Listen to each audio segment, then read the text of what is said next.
When you first watch Derby, somebody a few years ago explained it absolutely perfectly. They said it looks like a beautifully choreographed mosh pit on skates. And when you first watch roller derby, you have no idea what's going on. It looks like a hot mess, but it's literally one of the only sports that play offense and defense at the same time. So you have 5 people from each team out on the track at one time. 4 of those people from each team are blockers and 1 are called jammers. Jammers are the ones with stars on their helmets. They're also the only ones that could score points during the bout, which is what we call our games or bouts.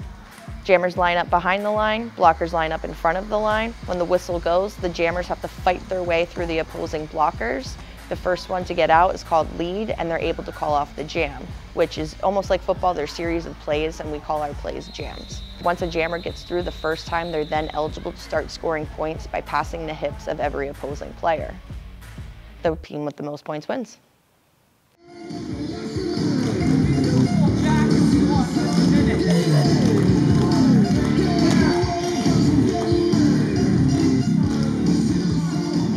I started playing roller derby in 2013 with the Dutchland Rollers, and I met a Skook boy, and I moved up here to Schuylkill County where there was no roller derby. I heard that there was talk of a roller derby team kind of starting, but never really got off the ground. When the first roller derby team tried to start here, the Roost wasn't at a point where they wanted to have roller derby just yet, but when I approached, I actually invited the managers and owners to a game that I was playing down in Lancaster, and I got them like VIP seats, and they came and they watched, and they just fell in love with it, and they kind of let me start having practices here and there.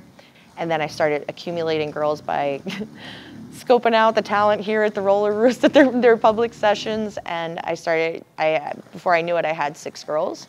And then we had a first open recruitment September 12th in 2018, where I accumulated like 20 more people. We've had this core of people that have just been here since the beginning, and they trained from almost not being able to know how to skate, so now they're knocking poor old Lolly around. You're like, oh, derby girls, tattoos, weird hair. No, we have tattoo artists. We have singers of bands. We also have school teachers, and we have nurses, and we have public transportation workers, and all kinds. Like, we're just a mix of people that maybe might not have mashed up or knew each other or met prior to derby, but now that they have derby, it's almost like we became family.